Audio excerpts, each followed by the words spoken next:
Hi there. Welcome everybody to Father Shawn's Paranormal Ministry.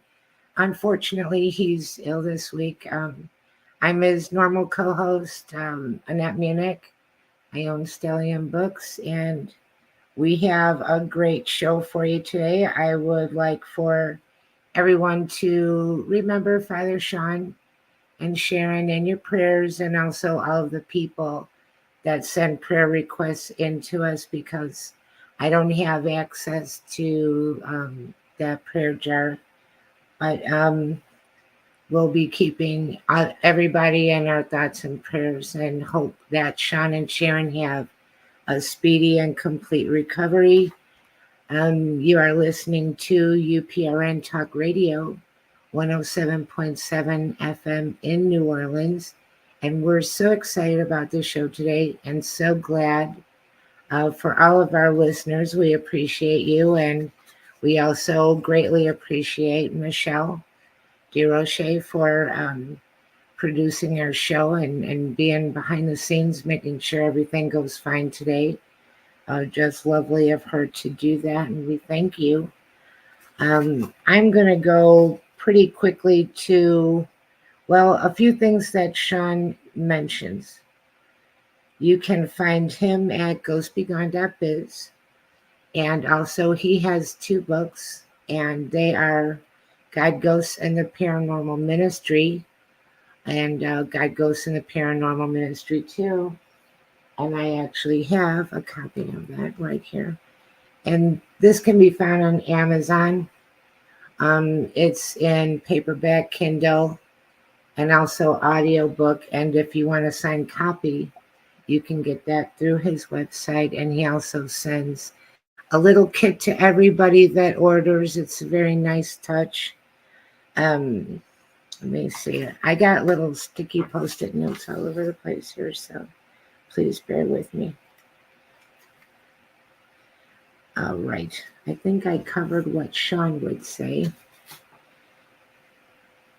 Very excited about our guest today. We have the amazing Morgan Knudsen, and many of you have seen her on Paranormal 911 and Haunted Hospitals. She's been around the paranormal community for 20 years, and she does a paranormal podcast with Michael Brown called Supernatural Circumstances. And we were fortunate enough to get Mike to come on the show with us today. So he's joining us, and we're really excited about that. So please give a big warm welcome to Morgan Knudsen and Mike Brown.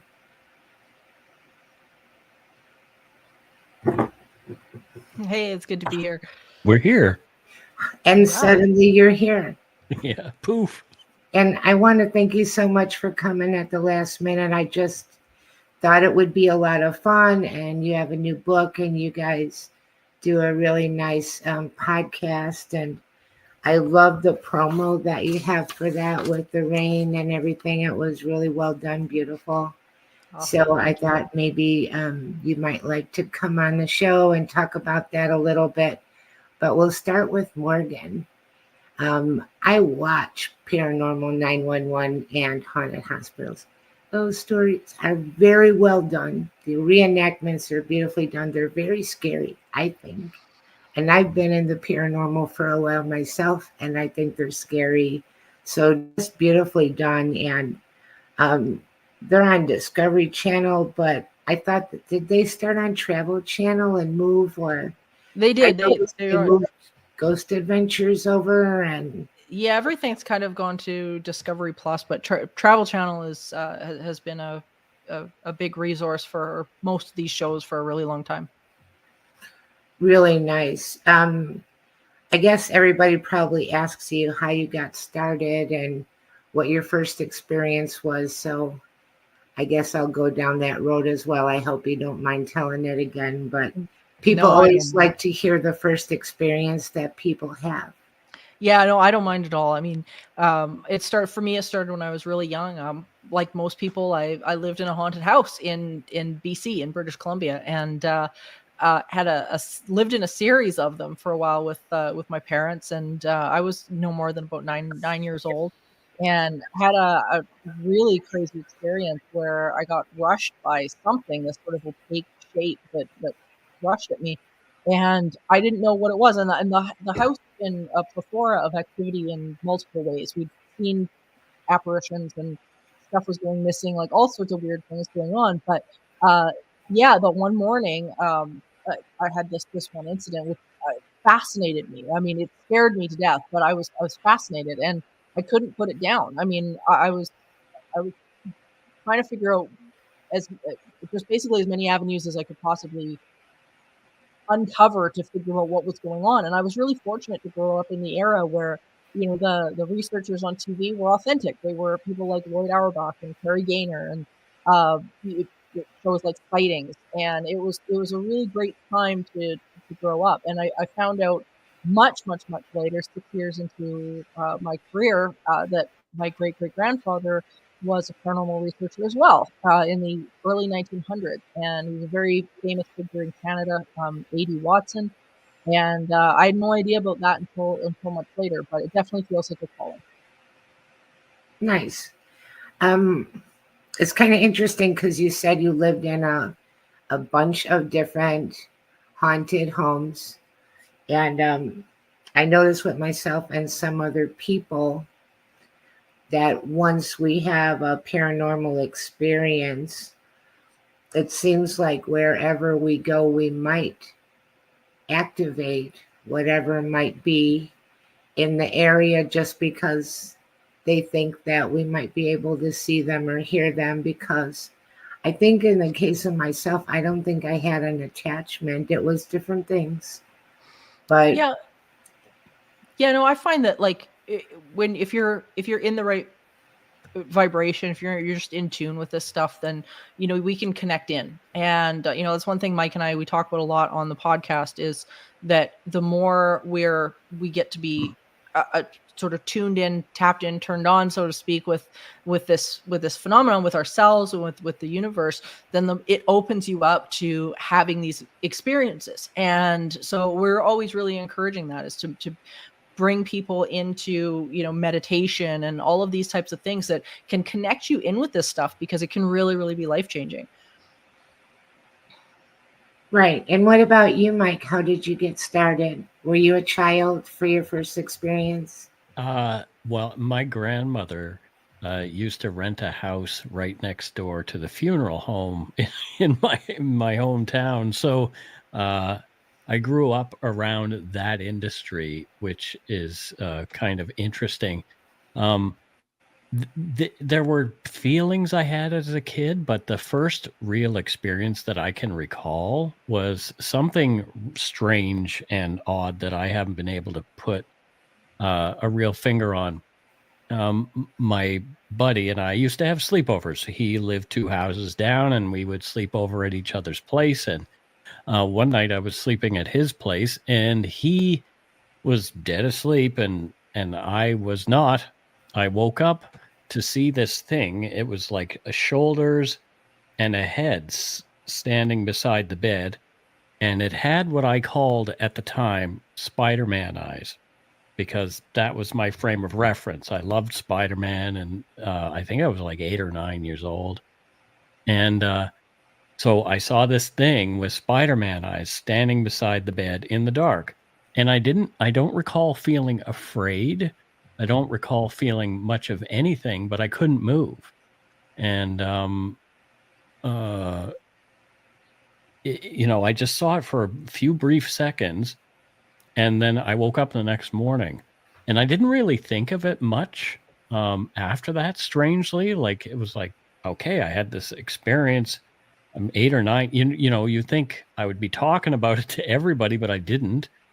And it wasn't until years later, when I saw the cover of Whitley Strieber's book, Communion, that I was like, oh, that looks very much like the thing that I saw standing beside the bed. So I don't know. I don't know what it was, but it looked very much like the gray that Whitley Strieber had on the cover of that book. Whether or not I was dreaming, I have no idea. I mean, I hadn't seen the movie Close Encounters by that time, so I wouldn't have seen that. I was only, like I say, 8 or 9 years old, but yeah, where would I cook that up? So yeah, that was my first experience. I've had other sort of weird things over the years, but we can get into that later. That's super interesting, and I loved Whitley, and I remember reading Communion. I've read some of his other books as well, but really a big fan of that. And then they made it into a movie, and I think it was really well done in the way that it kind of portrays how that happens to people in a pretty honest way. I do like to bring up sometimes that way back in the day, people in the paranormal community kind of had to choose if they wanted to talk about ghosts or if they wanted to talk about UFO alien stuff or Bigfoot stuff. But if you picked more than one category, you were for sure crazy. So you had to pick your one thing and stick with it. But Yeah. I found that a lot of people, if you're sensitive, you're sensitive. And a lot of people have also seen UFOs. I've seen 2 here. Since I've been here, I've been by Tulsa, Oklahoma for about a year. I saw one in Oklahoma before. So if you don't like UFOs, don't come to Oklahoma. And I mean, it's like crazy because the one time in particular, I called the whole family out to look at this. I'm sitting there, I'm watching it, it's not moving. It just blinks red, then white, then red, then white at the bottom, not moving. I get thirsty, go in, get some coffee, come back out, it's still there. It stayed there till I went to bed. I watched it for hours. It was definitely not moving. Now, you can say, I'm not saying that's a spaceship. I don't know what it was. The technical definition, unidentified flying object, means I don't know what that was up in the sky that night, but it hung there for hours. And I've seen it since, but it didn't stay there that long.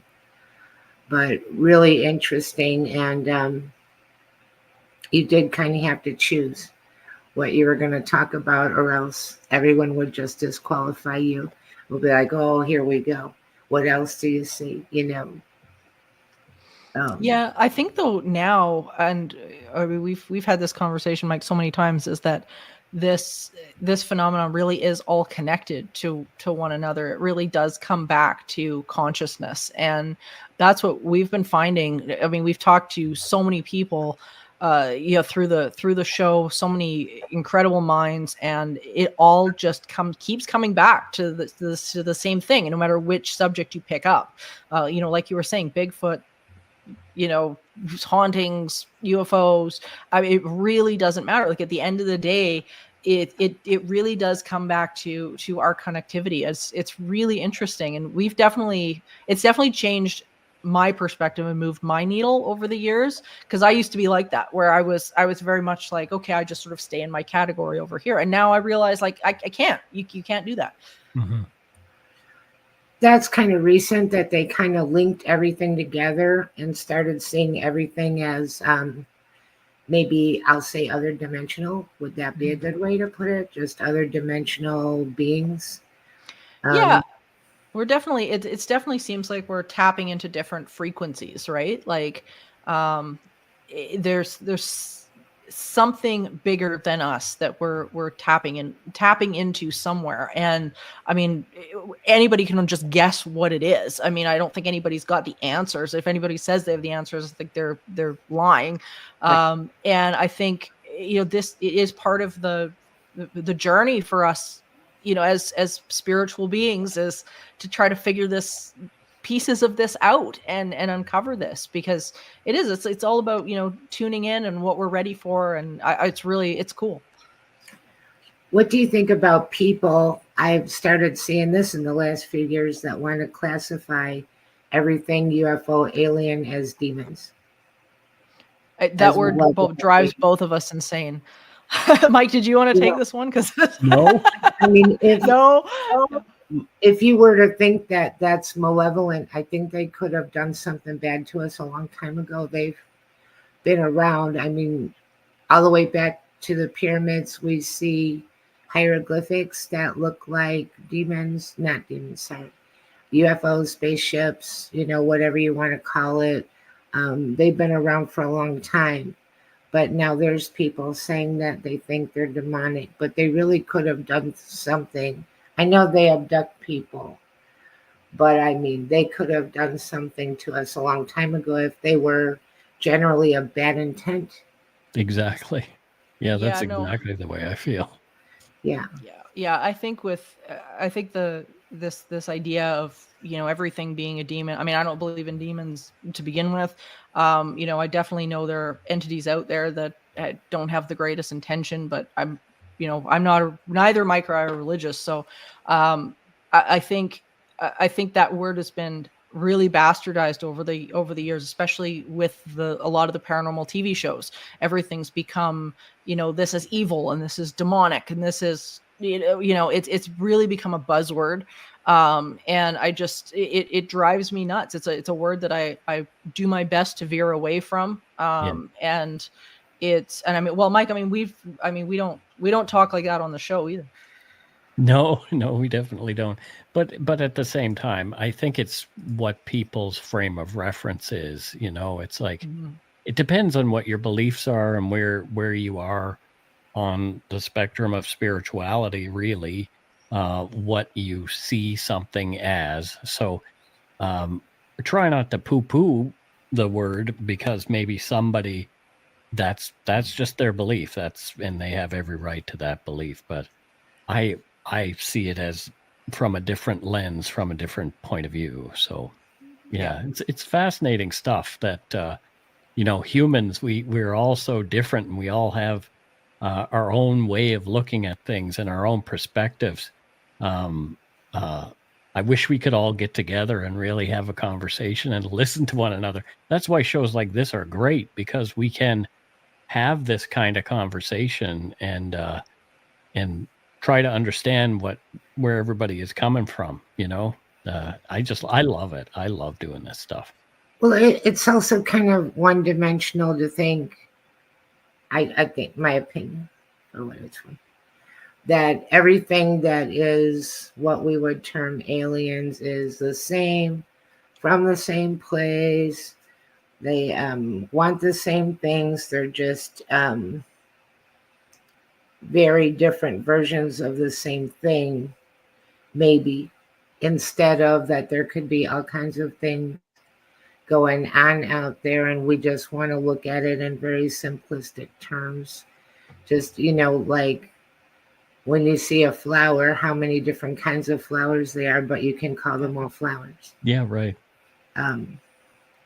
But we're talking more about aliens and UFOs than ghosts and everything else, so that's kind of funny. But it is really curious. And there's an awful lot of sightings, and there's people that are waiting for full government disclosure, and I don't know if that's ever going to happen. I think we're to the point where everybody that doesn't believe in it, they just don't want to believe in it, and they just shrug their shoulders and live their life.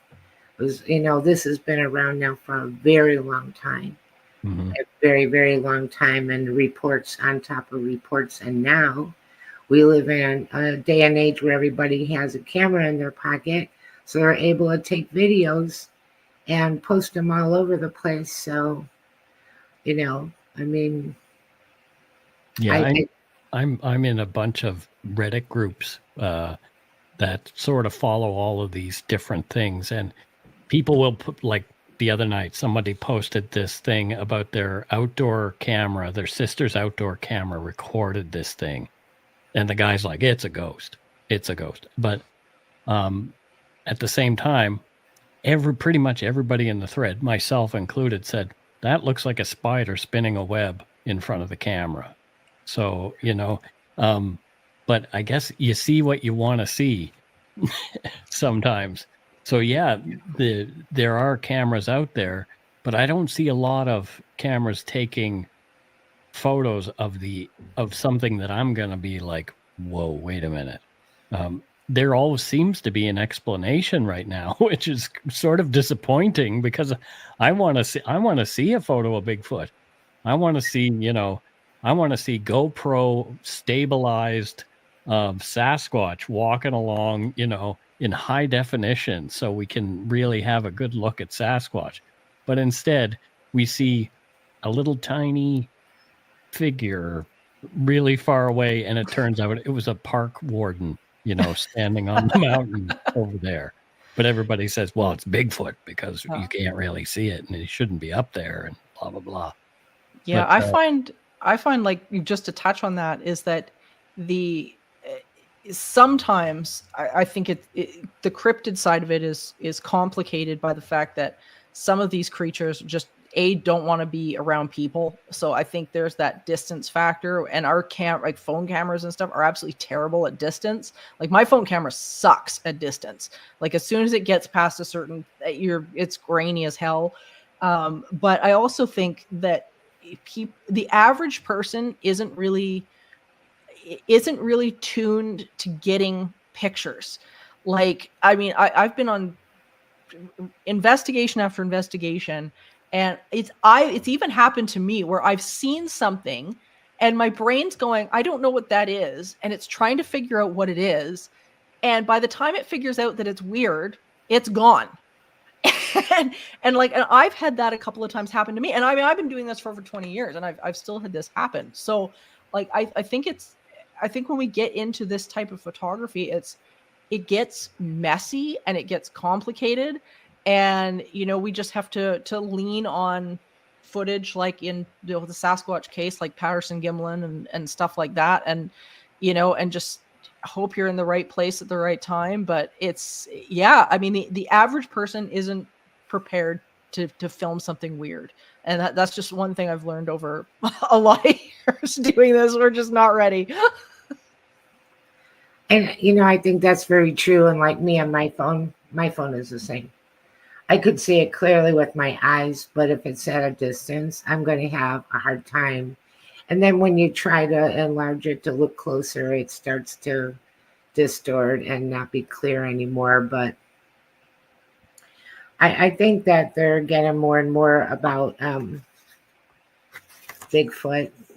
I've seen a lot of stuff of people putting cameras on trees and catching sounds, especially sounds, and some pictures, and a lot of it's at night, and so that makes it hard too. But I used to kind of not really think about it one way or the other, but more so lately, I think that there is. I wish they'd find a dead one. Yeah, that would right? help a lot. Yeah.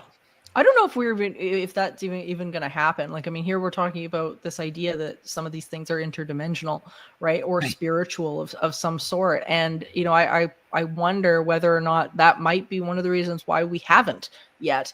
But, Right. That being said, there's a lot of wild animals that finding them dead, like even if this is something that is more like a wild animal, there are certain wild animals that we still have yet to find dead in the wild naturally.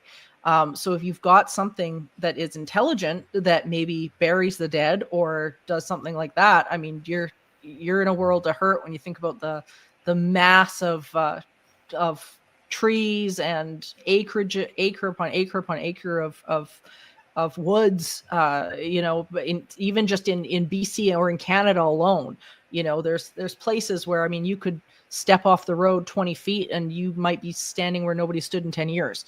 Right. So I think the idea of finding one or something like that, it's going to take a far larger effort than what's been made, by biologists and stuff like that now. I was kind of curious that people come across what look to be Bigfoot camps, and the trees are pulled up out of the ground and put in upside down, and you can see that there looks like big rocks where they sit and eat, and then bones where maybe they've eaten some, kind of animals, and a certain kind of smell is there, and that's really interesting. I saw a show with a guy, going through the woods, and he just takes like a piece of wood and starts whacking at the trees and making that noise, and then he hears something come back. Something does it back. And that's happened to him, more than just a few times. So it's really interesting. But that and occasionally looks like hair that gets caught on a fence or in tree branches, and they analyze the DNA and can't really seem to find what kind of species that is.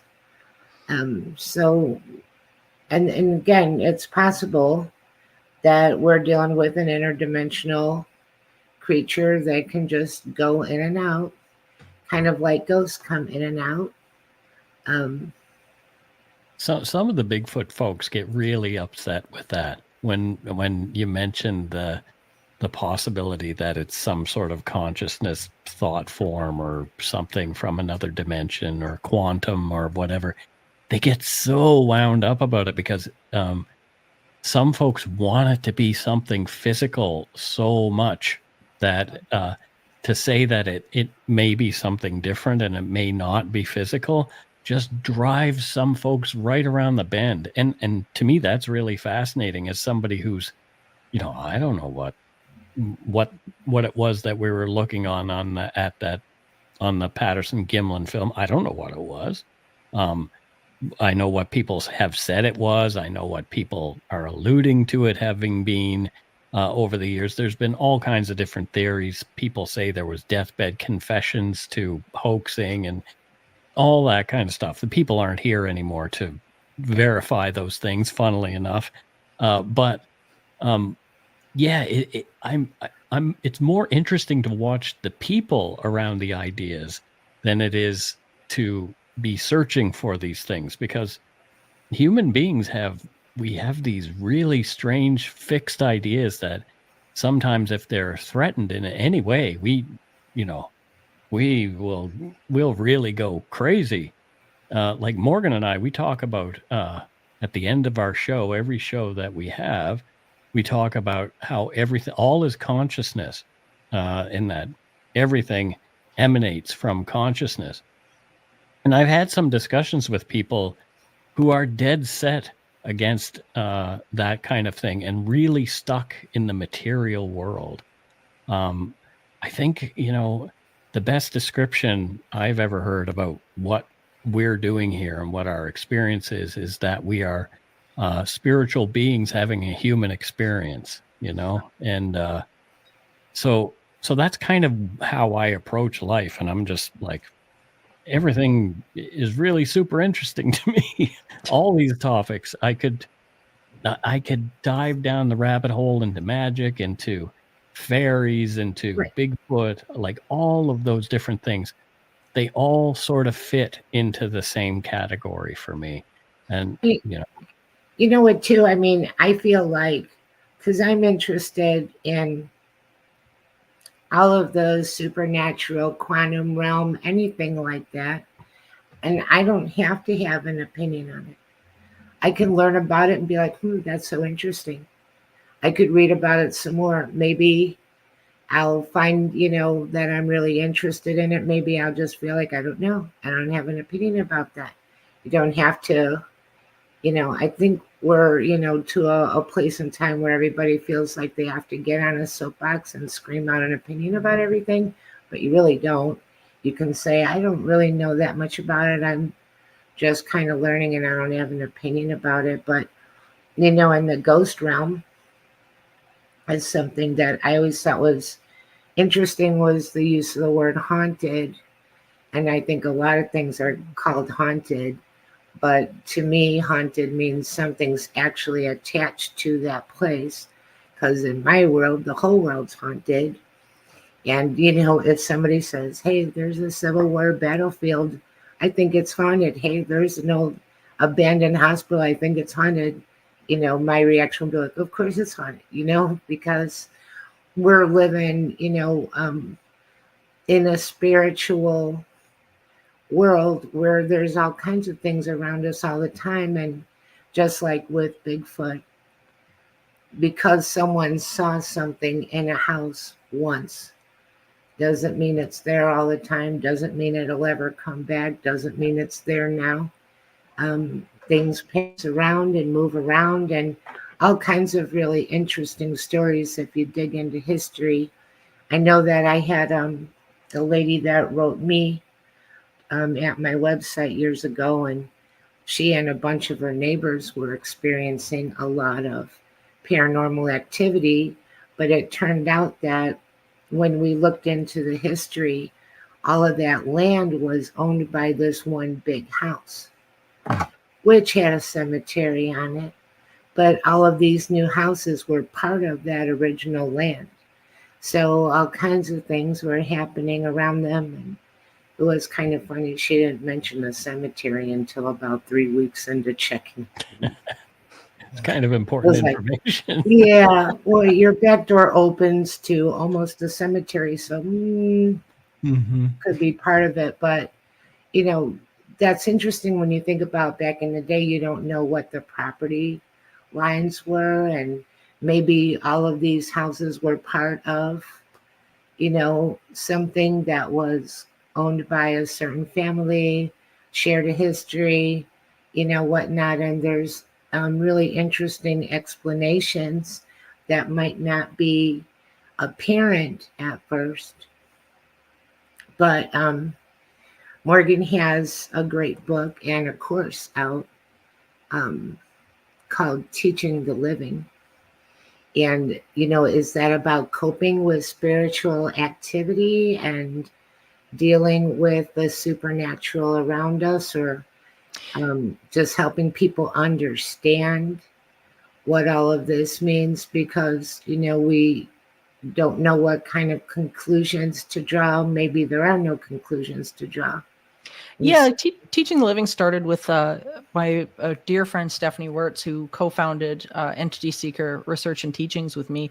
And we began really early realizing that there is a very, very huge human component in paranormal activity, that it's not something that's asserted on us. It's something that we are in participation with. And things like addressing things like psychokinesis, addressing things like creating, you know, thought forms and projections and all sorts of stuff.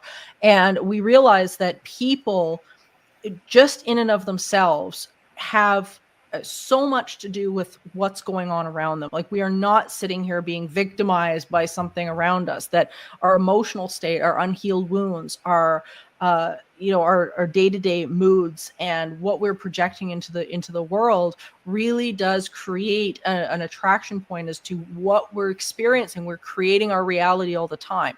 And so Teaching the Living was really about getting people out of the idea that this was something that was out there, and making them realize that we are, as exactly like what Mike said, we are spiritual beings, and we have this role in the world that we're living in and creating, and that lends into the world of the paranormal as well.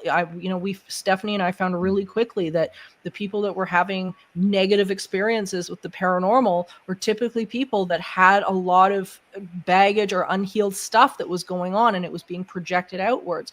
And, you know, we're not the only ones that have reached this conclusion. I mean, people like Scott Rogo, Dr. William Roll, you know, all these parapsychologists throughout the years that have really dug into this have come to that same realization and conclusion. So my book, Teaching the Living, which I brought actually a copy of it. There we go. So my book, Teaching the Living, was written as a bit of a guide for people so that they could start to navigate what this looks like in their world for them. I talk about some really interesting cases as well that I've worked on over the years. But it really is like a bit of a guidebook so people can start breaking this information down and to start actually working with the spiritual world around them rather than fighting against it. Well, that's kind of interesting, because usually one of the first instincts, and it's not wrong, is to dig into history, try to find out what happened there, and maybe try to communicate.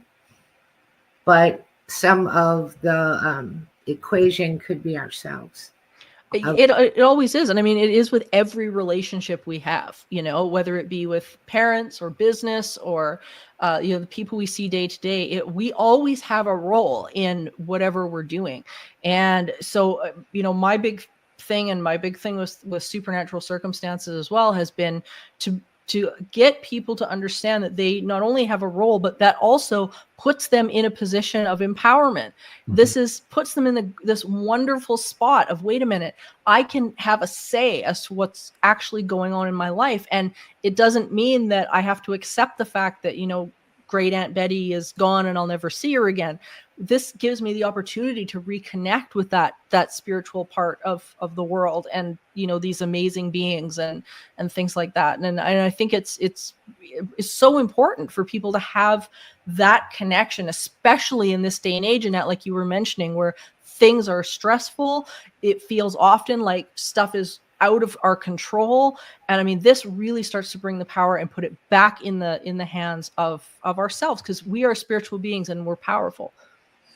And that's so important when somebody is in a situation where they're living in a place and they feel powerless and they feel helpless and they feel victimized and they feel like I'm battling something I can't even see. Absolutely. And a lot of times you will hear about these stories getting worse and worse and worse as the people become more and more afraid, more and more exhausted. Time goes by, they don't have any answers, nothing's getting better, and it's a spiral downward. Very much so. And when Stephanie and I first started, that was the one thing that we realized really quickly, was that a lot of these entities have very specific patterns. And we spent the first, at least 5 or 6 years of our studies working through what those behavior patterns were. We don't know what these things are. We can't answer that. We don't have the answers to those questions. But what we started to focus on was behavior, and what was it that was triggering some of these things that were going on? What was it that was seemed to be creating the problem and making it worse? The approaches that people were having, saying, "Oh, I can fix this for you," and then, of course, they would leave and everything would get worse 2 weeks later. All of these types of things that we wanted to know why. Why is that happening? And when we began to realize that it has to do with the people themselves and the dynamics that they get going within the house, it really started to shift and change. And so the clients, when we were still taking clients back in the day, that had a profound effect on how we dealt with things, and it turned situations around very quickly. That's really interesting. I love that. I think that's really important for people to know and feel empowered and feel like I can do something here, and also maybe, I don't know, would you say make a boundary? Yeah, it's making a boundary, but it's also focusing in on ourselves to understand why we're in the situation we're in. What I found often with these some of these negative entities is that they are a direct reflection of something that we've got going on within us. I remember a case, this was a few years ago now, but I remember a case where I had a woman phone, and she and her husband and her young son, who was probably about 2-3 years old, was having a terrible time, to the point where they were sleeping in their van. She was getting attacked. The little boy was getting attacked. It was terrible. But the husband was not. The husband was actually making out okay. And when we started to ask her, like, can we talk a little bit about, what you've got going on emotionally? Like, why are you in this position where this is what you're pulling into your world?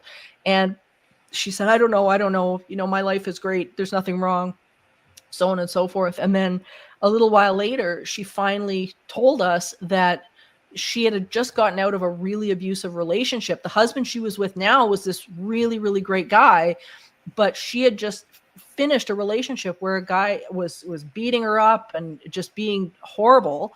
And interestingly enough, she'd kind of gotten out of that, gotten into this relationship, and done none of the healing work to repair the damage that she had incurred, obviously coming out of such a horrible situation.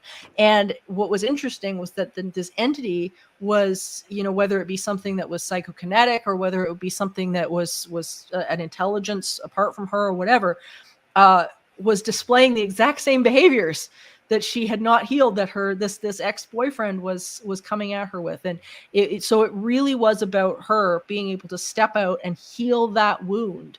And as soon as she started to be able to heal that wound, then this activity started to die off and go away. But it really is about sort of coming back into ourselves and, being able to find your power, find that sense of strength, but also be vulnerable enough to look at yourself and go, wait a minute, like why is this here? Because nothing is by accident.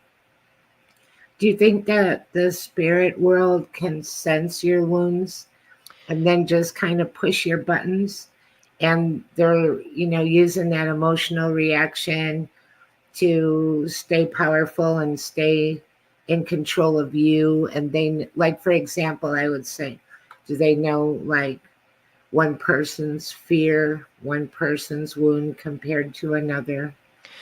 I found that they necessarily don't see it that way. What Stephanie and I discovered, and I talk about in Teaching the Living, is that they seem to see it more as a hierarchy, almost like dogs see their world.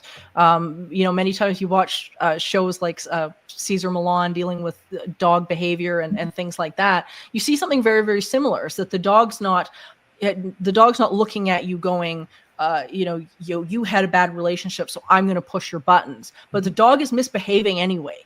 Mm-hmm. And the dog is sensing the fact that it does not have a leader in the space. There's no leader. There's no pack leader.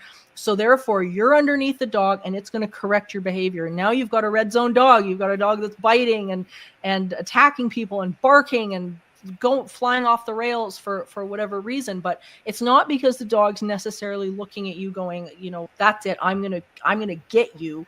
And I found that that's often the way it is with some of these negative entities as well, is that they're just seeing their situation like they're in a role. And if you're not healed, if you're not calm, assertive, if you're not those things, then it's going to show you where you're broken.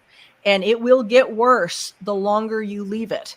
So you end up with these varying degrees of cases where you hear about these horrible things, where people being bitten or attacked or pushed or shoved, or cabinets being, we did an episode recently, Mike and I, on Supernatural Circumstances, where there were cabinets being ripped off the walls, and holes being torn in the drywall and all sorts of things.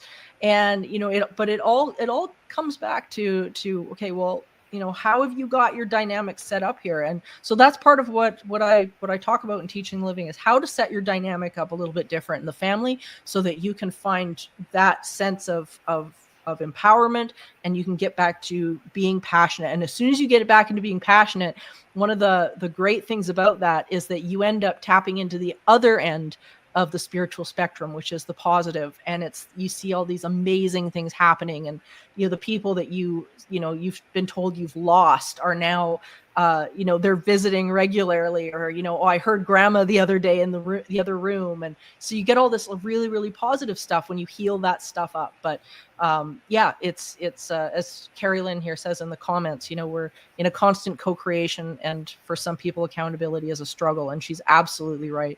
The difficult part in these cases is the living. It's not the spirits. That's so interesting, the way you put that. And I watch a lot of Cesar Millan. I used to breed Boston Terriers. Nice. They're wonderful dogs. I love them. But it's interesting way to look at that, because something could be somewhere and be like, well, great, there's nobody in charge here. Chaos rules.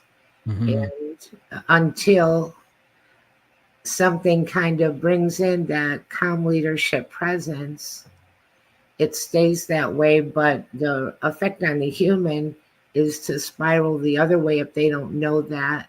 They're just getting more afraid, more broken down, closer to giving up. And that's really interesting. I love that analogy that you use. That's wonderful. Oh, thank you. Yeah, it's just been something that I've seen so many times over the years. And what I've noticed as well, which is kind of interesting, and it's a bit of a juxtaposition to what you normally hear, is that a lot of these entities don't appreciate chaos. They don't like it. They're looking for that order. They're trying to find it. And often they're trying to establish the order in the house themselves, which is not ideal for the people in the house, because they're usually the ones that are, in the entity's view, misstepping, which then results in a bite or a scratch or a shove or something going on. But usually they're not a fan of chaos. I had a case, I'll just recount this really quickly, here in Edmonton. And it was somebody who became a good friend of mine. She bought this huge historical mansion, and she decided she was going to renovate this mansion. And as soon as she started to tear things apart and whatnot, she ran into the entity that seemed to call this place home. And its favorite mechanism of getting her to get out of the floor that it really liked to reside in was to make the entire space smell like cat pee. And it was so bad, you would go up there and it would hit you like a brick until it settled down, and then the smell would completely disappear. But she had once we got her settled out with this thing, and everything seemed to be doing okay, she had brought in a roommate, and that change upset this entity again, because it doesn't like the imbalance. And she was doing major renovations at the time on a historical theater here in Edmonton, and she had a great big fat book of blueprints for this theater that they were supposed to build. And she came down the one morning, and this thing had ripped this book of blueprints from here to Kingdom Come. Wow. And it had there were chew marks in it. She didn't have any pets. There was chew marks in it. This thing was in pieces. And she had to go to the foreman that day and explain that the entity ate her homework, and she couldn't. They had to get another one printed. But again, it was expressing its displeasure of the fact that there's this new person, and who is this person, and whatnot. So understandably, people are pretty afraid of some of this stuff, but there's a way to manage it, and it's possible. I had some experiences, and as I got older, I found that saying things aloud and making boundaries or conditions helped a lot. Sure. And I would say, hey, I understand that you're here. I understand that you're, connected to this place or whatnot. And I would tell them that I'll pray for them, and that I wish the best for them, and that their relatives are waiting for them. But then I would be, don't touch me, don't scare me, don't touch my family. If you do, I'll have you run out. And I meant it, because I knew people that would come and run them out or do a good job trying anyway, make life difficult for a spirit that, people might want to move on to another realm. And that would help. And also, the more that I was curious, and the more that I was willing to try and do EVP and find out more, they took that as an invitation that they wanted me to, they thought I wanted to communicate. I wanted them to be more visible, more active, more interactive with me. Yeah, well, I think, it kind of goes into that whole old adage, what you resist persists, right? And, the more attention we give to something, the more it magnifies. And it doesn't matter what it is in our life. It's the typical, I guess, stance of a lot of people is, if I pay a lot of attention to this, then the problem is going to get solved. But usually it's actually the other way around, is that, the more attention you give a problem, the more the problem increases. And you've really got to come at the problem with the energy of solution rather than the energy of problem. And I think, like when it comes down to a lot of people that run into these situations, they want to go and run out and get a camera and get an EVP recorder, or do whatever the ghost hunters on TV are doing. But if you want to solve the problem, starve it of your attention. And that's usually one of the key solutions to this stuff. We had a guest recently that's a psychic, and she's wonderful, and her name's Susan Ahern. and she was working on a film project and brought something home with her. And she said she was exhausted, and there was a knock at the door, and she opened the door and saw something awful. And she just says, "Look, I don't have time for this crap. I'm too tired for this crap." Just slams the door and goes to bed. I thought that was so boss. So like, who does that? But that's what she Right. did. She ghosted the ghost. Is what Right. she- So there's a response you don't hear very often, but you do have the right to say that. Yep. For sure you do. You know, you don't have to just stand there and be terrified or whatever, you know, circumstance has befallen you, you know, that you're stuck. So our hour's going by pretty quick, and I want to talk about Mike's book a little bit too, because he has a brand new book coming out. I do. It's called Strange, Spooky, and Supernatural. And I started in true crime. That's where my writing That's really interesting. journey began. But yeah, so my first book was called Murder, Madness, and Mayhem, and that sold really well. So the publisher that I'm with, HarperCollins, decided that I should write a second book. And I thought, well, I don't know if I'm going to write about crime this time, because I have a real fascination with the things that Morgan and I talk about. So I dug into my archives for these dozen or so or more than a dozen stories about people, places, and things from around the world that I find fascinating and have, you know, dug up. Like, I mean, I talk about Harry Houdini in the first episode just because he was so instrumental in spiritualism and the way he approached things. It really informs how I do things as well. So so he was an important figure to me. So let's write about him. Let's write about Harry Houdini.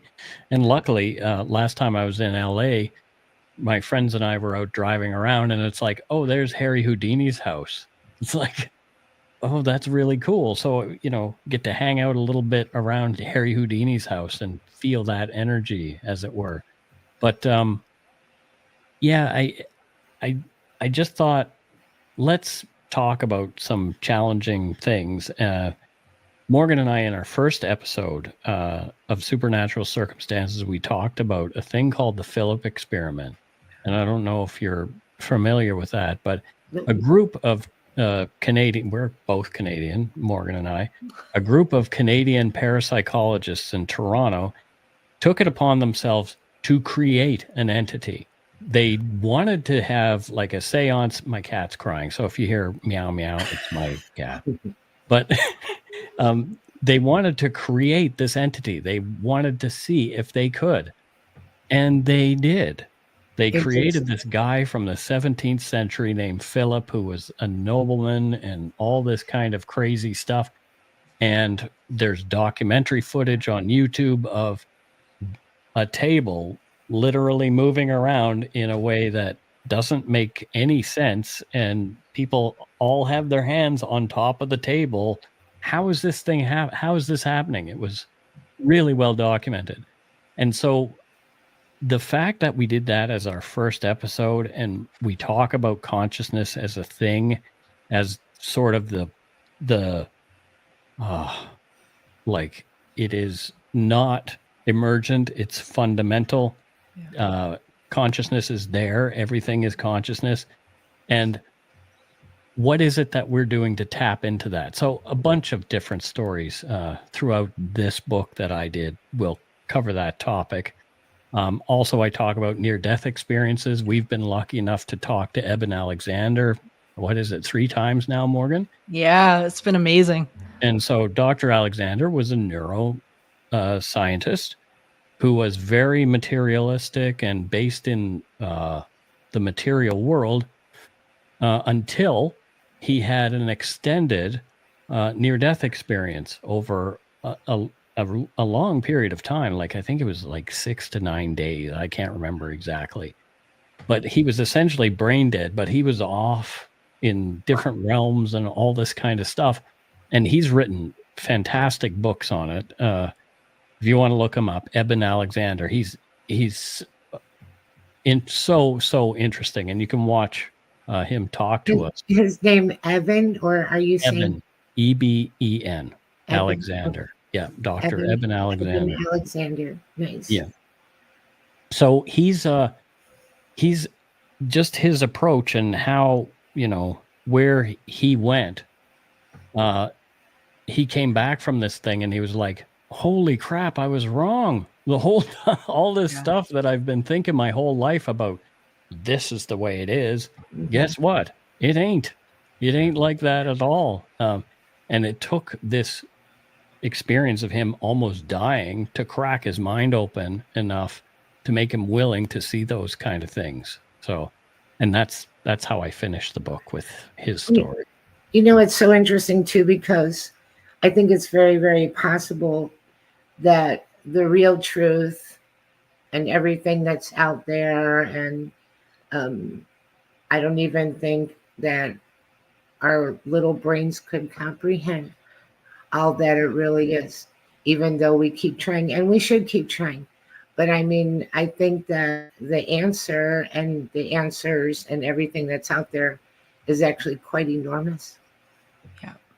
Oh, I couldn't agree more. I mean, it's like this experience. I mean, we try to simplify it, with our language, our human language. We're so cute. Mm-hmm. We try to simplify everything and whatever. But I think, that's one of the things that we wanted to do with Supernatural Circumstances, and still are trying to do, which is exactly what you said, Mike, which is give people sort of an in where they can start to crack this open a little bit. And everybody's journey is going to be different. But if you can get the door open a crack, it's amazing what you can find. Mm-hmm. So we just have a few minutes left. So if you want to let everybody know where they can find you and your podcast and Morgan's course, and she's had a new project called My Haunted Hometown, and that's being shown in Canada, I believe she said. Possible that it will be shown in the US at some point. Yeah, so you can tune into Supernatural Circumstances literally on any platform, Apple, Spotify, you name it. You can just Google it, find it, and subscribe. Come with us on what is become an incredible journey. And we take the television bull out of the paranormal, and that's really our aim. We have some of the best minds in the world, like Mike was saying, Dr. Eben Alexander, among many others, who just take the Hollywoodization out of what this really is, but we keep the fun. And that's the really important part about it. So, we'd love for everybody to please subscribe to the show. It's just, we have such a blast. We're looking forward to many more seasons. So it's really cool. You can find me by going to entityseeker.ca. And entityseeker.ca, it's a one-stop shop. You can actually subscribe to the podcast from there as well. My books, as well as Mike's book, is on there also if you want to pre-order that. So, and Mike, I'll let you go ahead and talk about yours. Yeah, well, you can find our show at supernaturalcircumstances.com. That's our main show. And then my true crime podcast, you can find that at darkpoutine.com. And my book, you can buy pretty much anywhere. If you're in Canada, Indigo, Amazon, or Amazon all over the world. I want to thank you both so much for being on. I'm so sorry that Father Shawn wasn't here, and I know that he's going to be sorry that he missed having you, and maybe we can schedule a follow-up and bring you back. But I think we really did have an interesting conversation. These are topics that I think we could probably go on and talk 3, 4, 5, 10 hours about, and just one thing leads to another and another and another. But I really enjoyed the show, and thank you for being so gracious to come. And I hope to see you again soon and book you back on again soon. And Mike, good luck with your book. Thank you very much. I hope it goes real well. Yeah. Thank you too, Annette. Yeah, thank you. And to you and to Father Shawn, and send us his or send him our best wishes for his speedy recovery. For sure I will. Thank you so much.